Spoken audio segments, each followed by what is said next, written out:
दिल्ली की समस्याएं परमानेंट हो चुकी हैं। दूषित हवाएं हैं, पानी जहरीला, अपराध, महंगाई, बेरोजगारी, परमानेंट समस्याओं के परमानेंट मुख्यमंत्री, परमानेंट सरकार हल दे सकती है। अरविंद केजरीवाल जी के मुद्दे नहीं है, वो इस तरह कोई बयान ट्वीट खेल रहे हैं। विक्टिम कार्ड मत खेलिए, 10 साल की रिपोर्ट कार्ड लेकर आइए और अब जनता की अदालत में है, आप उसका सामना करिए, मुद्दों से मत भटकाइए। चुनावों की तारीखों का दिल्ली चुनाव की ऐलान हो जाएगा।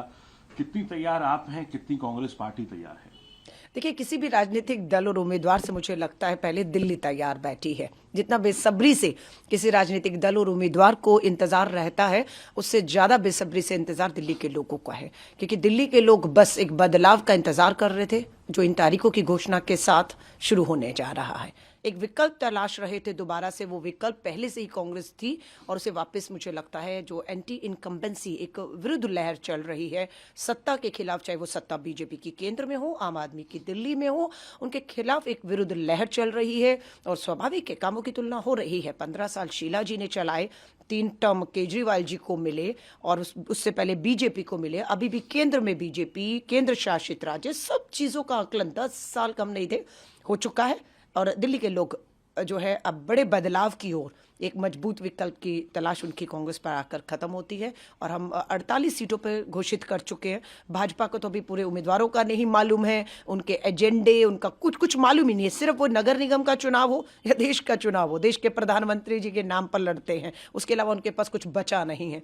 और आम आदमी पार्टी की बात हो, भ्रष्टाचार के गंभीर आरोपों में एक मंत्रिमंडल को, पूरी सरकार को कहूंगी, जेल जाना पड़ा, अपनी कुर्सी पद गंवाने पड़े और अब जो मुख्यमंत्री है वो टीसीएम कहा जा रहा है। जैसे मैंने पहले कहा, सीएम सुना था, डिप्टी सीएम सुना था, ये टीसीएम क्या है, टेम्परेरी सीएम।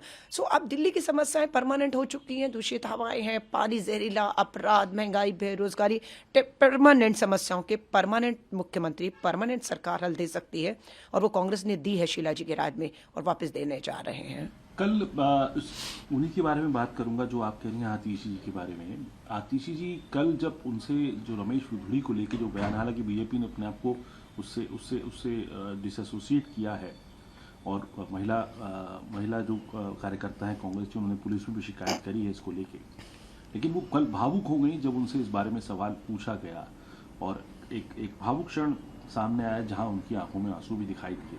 तो किस तरीके से देखती हैं आप पूरे इस घटनाक्रम को? देखिए, बिल्कुल रमेश बिधूड़ी जी के जिस तरह के शब्द प्रियंका गांधी जी को लेकर, आतिशी को लेकर रहे, बिल्कुल भी स्वीकार नहीं किए जा सकते। बिल्कुल कड़ा विरोध हुआ सड़कों पर, माफी मांगने पर उन्हें मजबूर होना पड़ा है और अपनी इसी भाषा की वजह से वो रेस से बाहर हो चुके हैं। वो तीसरे नंबर पे जाएंगे। लड़ाई अब सीधा चुनावी जो है मुद्दों के ऊपर जो है हमारा सीधा मुकाबला, मैं आप कहेंगे कांग्रेस और मेरा जो है वो आम आदमी पार्टी और विधायक मुख्यमंत्री आतिशी से होगा। भावुक होने की आप बात कर रहे हैं, मुझे तो यहाँ पर स्वाभाविक है, भावुक होना बनता है, लेकिन मुख्यमंत्री है ना, मैं विधायक थी जब विधानसभा के अंदर बीजेपी के विधायक ओपी शर्मा ने आपत्तिजनक मुझे लेकर कुछ टिप्पणी की थी।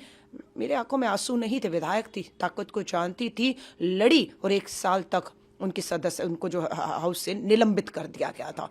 लड़ना है आतिशी को ना, और मुझे पता है जब अरविंद केजरीवाल जी ने एक इंटरव्यू में चुनी हुई विधायक, चुनी हुई मुख्यमंत्री को टीसीएम कहा था, टेम्परेरी सीएम, तब भी मुझे आम आदमी पार्टी के लोगों ने बताया कि आतिशी जी तब भी भावुक हुई, अपमानित महसूस किया। पता अलग बात है कैमरे पर नहीं हुई होंगी, लेकिन अपमान उनका बहुत बार हुआ है। लेकिन अरविंद जी ने भी वही काम किया है जो रमेश बिधूड़ी ने किया है, एक महिला मुख्यमंत्री का अपमान उन्होंने भी किया और आपने भी किया है। मैम, इसके अलावा अरविंद केजरीवाल ये भी कह रही हो कि सीबीआई की भी एंट्री होती दिखाई दे रही है। कल उन्होंने ट्वीट करके कहा कि सीबीआई आने वाली है, उनको उच्च सूत्रों से इस बात की जानकारी मिल रही है कि सीबीआई आएगी और मनीष सिसोदिया के घर पर रेड करेगी। इसको कैसे देखिए, अरविंद केजरीवाल जी के मुद्दे नहीं है, वो इस तरह कोई बयान ट्वीट खेल रहे हैं। सारा दिन वो देखती है उनके ट्वीट आते रहते हैं और इस तरह के बयान कि ईडी आ गई, सीबीआई, अरे ईडी आ गई थी, सीबीआई आ गई थी, आपके खिलाफ पुख्ता सबूत थे, आपको जेल जाना पड़ा, आपको कुर्सी गंवानी पड़ी। अब ये तमाशा खेल बंद कर दीजिए, क्योंकि अब चुनावों में सिर्फ विक्टिम कार्ड खेलेंगे नहीं, आपको पकड़ेगी सीबीआई, ईडीआई, वो कानून, उम्मीद है हमें भी सीबीआई ईडी आ रही है, लेकिन विक्टिम कार्ड मत खेलिए, 10 साल की रिपोर्ट कार्ड लेकर आइए और अब जनता की अदालत में है, आप उसका सामना करिए, मुद्दों से मत भटकाइए। तो इनका खेल चल रहा है। देखिए, बीजेपी भी बीजेपी चाहती है कि आम आदमी पार्टी जो है वो विक्टिम खेले, है ना। तो इस बीच चुनाव में ही ये ईडी भेजते हैं इनके पास में, जान के सोची समझी। आम आदमी और बीजेपी की ये एक सोची समझी है कि मुद्दों से हटाने के लिए क्या करे, ईडी और सीबीआई को अभी बीच चुनाव में लाओ। अरविंद हम भेज रहे हैं, अरविंद जी को कैसे पता होता है? वो कहते हैं मेरे सूत्रों ने बताया, उनके सूत्र कहीं और नहीं, आरएसएस के मुख्यालय में बैठे हुए हैं जो उनको बताते हैं, और उनको उनके कहने पर ही वहां से साठगांठ होती है। जैसे रामलीला मैदान में हुई थी, ईडी भेज दीजिए, फिर मैं कहूंगा अतिशी को कभी भी गिरफ्तार किया जा सकता है, मेरे घर ही हो सकता है, मनीष के यहाँ। अरे हो चुका है, जेल जा चुके हैं, आरोपी हैं। फाइलों पे साइन करना, अधिकारियों से बुलाकर बैठक करना आपको मना हो गया था और दिल्ली बर्बाद हो रही थी। उप मुख्यमंत्री हो मनीष सिसोदिया जी, मुख्यमंत्री हो, मंत्रियों को कुर्सियां गंवानी पड़ी हैं।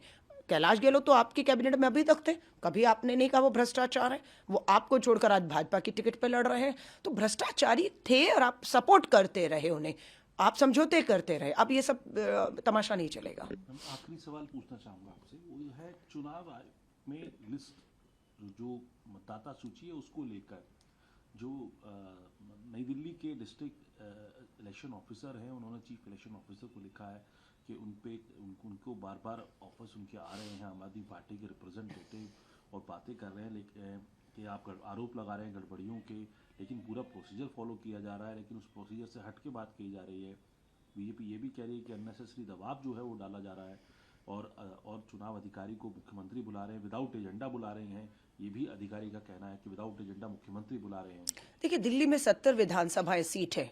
अरविंद केजरीवाल जी को सिर्फ नई दिल्ली की चिंता क्यों है? 70 सीटों पे नई मतदाता सूची आ चुकी है ना। मैं कालका जी में देख रही हूँ 161 पोलिंग बूथ थे, अब 143 हो गए, कम कर दिए गए। वोटर बढ़ गया है, 1,93,000 वोटर हो चुका है। बिल्कुल कल ही हमारे पास मतदाता सूची आई है, हम उसका आकलन कर रहे हैं और हम हर 70 विधानसभाओं पर आकलन कर रहे हैं। मैं मान रही हूँ खेल महाराष्ट्र में हुआ है, बहुत बड़ा खेल हुआ है, मतदाता सूचियों से छेड़खानी हुई है, वोट अपनी मर्जी से कटा के अपनी मर्जी से जोड़कर फर्जी फेक वोट, जिनके पास वोटर आईडी कार्ड था उनका वोटर सूचियों में नाम नहीं था, वोट नहीं कर पाए। ये सब हुआ है और इसके लिए मैं कहती हूँ एक दूसरे को ब्लेम नहीं करना, चुनाव आयोग की बिल्कुल जिम्मेदारी बनती है कि कोई भी अगर चीज, चाहे कोई भी विधानसभा हो, कोई भी उम्मीदवार पार्टी या एक आम नागरिक भी आए, तो उसको सुनना, उसको जवाब देना, पारदर्शिता निष्पक्षता बनाए रखने की जिम्मेदारी एक संवैधानिक संस्था चुनाव आयोग पर है। और हर बार चुनाव आयोग पर सवालिया निशान खड़े होते आए हैं, लेकिन मैं उम्मीद करूंगी भारत की राजधानी दिल्ली का ये चुनाव है, इतने छोटे चुनाव, 70 छोटी सी केंद्र शासित राज्य है, महाराष्ट्र बड़े बड़े चुनावों के ऊपर बहुत आरोप लगे, कोर्ट भी लोग गए, हमारे लोग भी चुनाव आयोग गए हैं महाराष्ट्र की मतदाता सूचियों को लेकर, जिसका जवाब चुनाव आयोग के पास नहीं है। पर दिल्ली में भी ये खेल होगा तो दुर्भाग्यपूर्ण है।